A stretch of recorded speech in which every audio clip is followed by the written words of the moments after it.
मुझे इस बात का दुख है कि मालवा पूरे क्षेत्र में जो सांप्रदायिक सद्भाव का वातावरण था उसे नष्ट किया जा रहा है। 10 साल तक मैं मुख्यमंत्री रहा, 93 से 2003 तक एक सांप्रदायिक दंगा नहीं होने दिया मैंने। सांप्रदायिक दंगा वही होता है जब शासन प्रशासन एक तरफा कार्रवाई करे, और लगातार हम 20 साल से देख रहे हैं मध्य प्रदेश में जो निष्पक्ष ईमानदार पुलिस अफसर है, पुलिस कर्मी है, अगर वो संविधान, नियम और कानून का पालन करें तो उन्हें तत्काल प्रताड़ित किया जाता है। अभी एक उदाहरण मैं आपको देता हूं रतलाम का। रतलाम में जुलूस में कहीं किसी मुस्लिम ने पत्थर नहीं फेंका, लेकिन कुछ विश्व हिंदू परिषद और बजरंग दल के और बीजेपी के संघ के लोगों ने वहां शिकायत की, दंगा किया और उस पर उन्होंने दंगा फसाद फैलाने का पूरा प्रयास किया। मेरी वाली कुर्सी टूट गई है। लेकिन मैं बधाई देता हूं तत्कालीन एसपी साहब को, जिन्होंने पूरा रिकॉर्ड देखा और उसमें कहीं उनको प्रमाण नहीं मिला कोई भी मुसलमान कहीं पत्थर फेंक रहा हो, और जिसके कारण फिर जिन लोगों ने वहां उत्पात किया उन्होंने उनको गिरफ्तार किया, कार्रवाई की। उसका हश्र क्या हुआ, उन्हें 24 घंटे के अंदर रात को 12 बजे उनको वहां से स्थानांतरित कर दिया गया। जो ईमानदारी से, जिसने निष्पक्षता से संविधान, नियम और कानून का पालन किया, उस पुलिस अधीक्षक को मुख्यमंत्री जी ने दबाव में आकर स्थानांतर कर दिया। अब इस प्रकार का उदाहरण होगा तो कौन पुलिस अधिकारी, कर्मचारी ये काम ईमानदारी से करेगा? अब यहाँ के टीआई साहब के बारे में बताया जाता है, भीम सिंह पटेल। कांग्रेस सरकार आती है तो दुम हिलाते कांग्रेस के पास पहुंच जाते हैं। राम मंदिर का जुलूस निकला तो बताया गया कि टीआई साहब ने डमरू बजाते हुए उसमें भाग लिया। उसका वीडियो हमारे एक पत्रकार साहब के पास है, मैं बधाई देता हूँ, उनमें साहस दिखा के ये कार्य किया। अब ये घटना पे मैं आता हूँ। भारतीय जनता पार्टी का मिस्ड कॉल करो और भाजपा का सदस्य बनो। तो समीर नाम का एक मुस्लिम लड़का जो कि दबाव में भाजपा पे चला गया और भाजपा के जो उल्टे सीधे धंधे चल रहे हैं यहाँ पर, एजेंटी के और एजेंटी के आसपास के, शराब के, उसमें शामिल हो गया। और उसने अनीस को कहा कि भाई तू भाजपा का मेंबर बन जा, तो यहाँ आ जा। तो गया कि भाई क्या बात है कि तू बन जा मेंबर। उसने कहा मैं तो नहीं बनता मेंबर, भाजपा को क्यों बनूं? तो उसने कालू पटेल, हमारे जो नगर पालिका अध्यक्ष के पति हैं, उन्होंने कहा देख, हालांकि अब उनके पिता शंकर लाल पटेल तो यहाँ की नगर पालिका का पहला अध्यक्ष बनाने का काम मैंने किया था उनको, मैंने ही उनको अध्यक्ष बनाया था जब मैं प्रदेश बनवाया था मोरा जी के। अब नगर पालिका में कुछ बात हो गई, रामचंद्र पटेल, शंकरलाल पटेल के परिवार में नगर पालिका का चुनाव लड़ लिए। तो उसके बाद मुझे जो जानकारी मिली है मैं उसकी और ताकीद कर रहा हूं। कल्लू पटेल ने उसे कहा कि सदस्य बनो, नहीं तो छाती पे गोली खाओ। और उसके बाद उनके भाई गाड़ी लेकर अनीस के घर के सामने खड़े हो गए और काफी कहा कि इनको सबको ठीक करो, भाजपा का सदस्य बनाओ, नहीं तो इन सबको इनके घर जला दो, झोपड़ी जला दो। गोली चलाई। उस परिवार की महिलाएं जब थाने में गईं तो वही भीम सिंह पटेल साहब, टीआई साहब, जो कि जैसी सरकार आती है उसके मालिक हो जाते हैं, वो नियम और कानून से नहीं चलते, वो अपना हिसाब किताब करके चलते हैं। हिसाब किताब कैसे होता है? अब यहाँ पे बस स्टैंड की एजेंटी की वसूली रोज होती है 5,000 से 10,000 रुपए। अब उस एजेंटी में कितना हिस्सा टीआई साहब का हम नहीं जानते, लेकिन वो एक हिस्सा है। जो जानकारी मिली है कि सारे झगड़े की जड़ वो है मक्सी बस स्टैंड की एजेंटी। मैं तो कहूंगा कि मुख्यमंत्री जी इसकी जांच भी करिए। ये पैसा इकट्ठा जो हो रहा है कितना नगर पालिका में जा रहा है, कितना नगरपालिका के जेब में जा रहा है। और उसके बाद जब वो महिलाएं थाने में गईं तो उन्होंने एफआईआर दर्ज करने से मना कर दिया। गोली चली, उसकी रिपोर्ट करी, उसको भी नहीं माना। 24 तारीख को अनवर और कुछ लोग, अनीस के जो भाई लोग थे और मोहल्ले के लोग थे, एसपी साहब के पास गए। एसपी साहब भी अनसुनी कर दी। अरे गोली चल रही है आपके थाने में और आप उस पर कार्रवाई नहीं कर रहे, आप टीआई से नहीं कर रहे, तुमने एफआईआर क्यों नहीं दर्ज की? ये कौन सी पुलिस का ये कानून के अंदर काम कर रहे हैं लोग?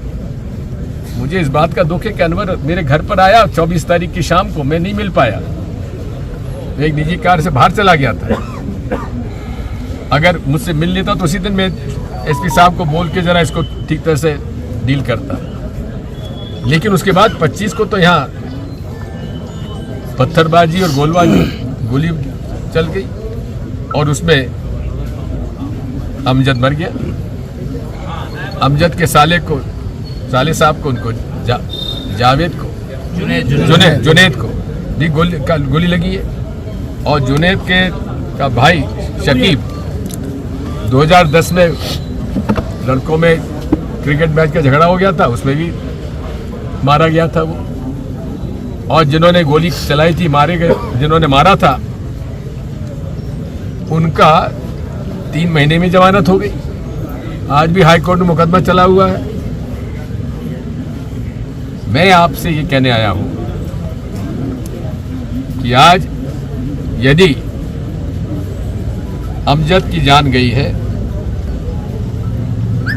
तो अमजद की जान इसलिए गई है कि शाहजहांपुर की पुलिस के निकम्मेपन से और पक्षपाती व्यवहार के कारण ये जान गई है। खुलेआम लोग गोली चला रहे हैं और आप मुकदमा दर्ज नहीं कर रहे हैं। कल मैंने एसपी साहब से बात की, किसी को गिरफ्तार किया कि आपने नहीं किया? कि साहब प्रोसेस में है। हद हो गई भाई। आज मेरे पास मैसेज आता है पुलिस की तरफ से कि आप वहां मत जाइए। मैं क्यों ना जाऊं? कि वहां बहुत टेंशन है। यहां तो मुझे कोई टेंशन नजर नहीं आया। ये लड़ाई हिंदू मुसलमानों की नहीं है, ये लड़ाई मुसलमान गुजरों की नहीं है, ये लड़ाई है भाजपा की दादागिरी के खिलाफ। कांग्रेस पार्टी के तरफ से जब आवाज उठाएगी कि मैं आपका सदस्य नहीं बनूंगा, उनका गोली खाओ। अनीस के छोटे भाई को गोली मार दी गई। लड़ाई हमारी प्रशासन से है, शासन से है, मध्य प्रदेश पुलिस से है, भाजपा से है।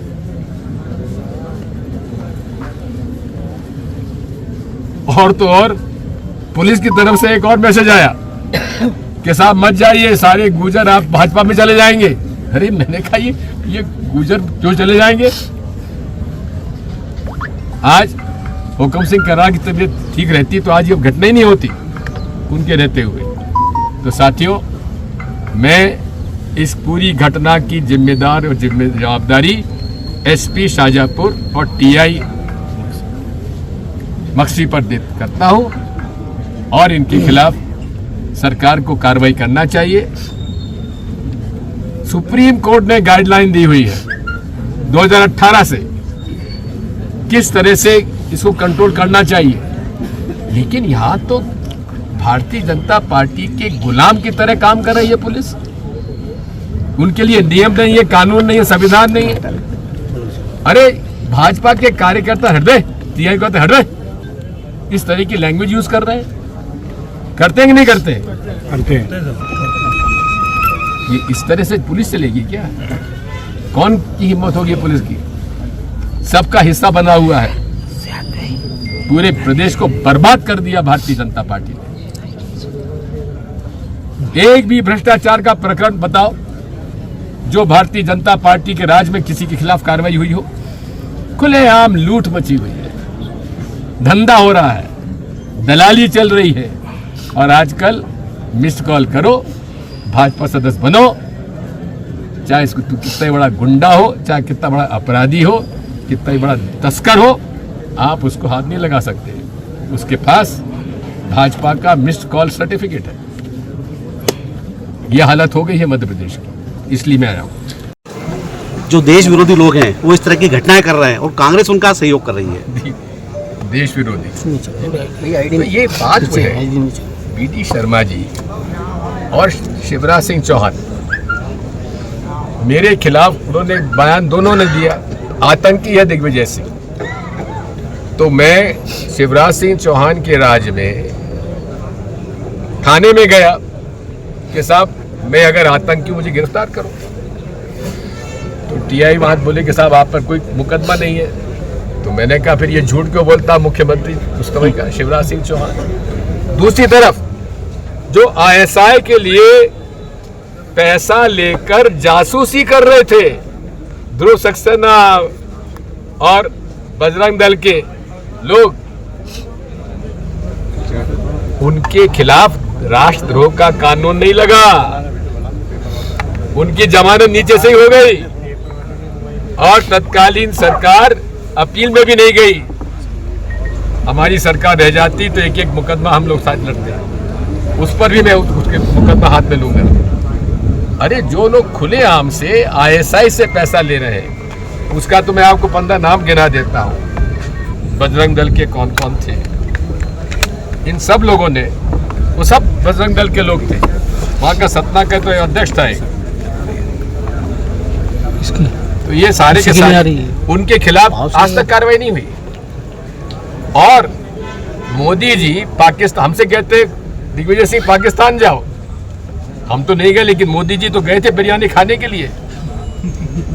उनसे किसी ने क्यों नहीं पूछा? और पहली बार आईएसआई जब हमारे यहाँ हमला हुआ एयरबेस पर, कभी भी भारत सरकार ने आईएसआई के लोगों को यहाँ पे जांच करने के लिए कभी आमंत्रित नहीं किया। ये है मोदी जी। ये कितना ही कहे, आज अमित शाह जी जो अपने आप को हिंदू सम्राट कहते हैं, वो कश्मीर में जाके क्या कहते हैं कि तुम्हारी ईद और मुहर्रम पर 2-2 टंकी फ्री में देंगे गैस की। अब बताओ तुष्टीकरण कौन कर रहा है? हम कर रहे हैं, वो कर रहे हैं। ये लोग पूरे देश को हिंदू मुसलमानों की नफरत फैलाकर तबाही कर रहे हैं। राहुल गांधी जी एक व्यक्ति है जिसने 4,500 किलोमीटर की यात्रा क्यों की? भाईचारे।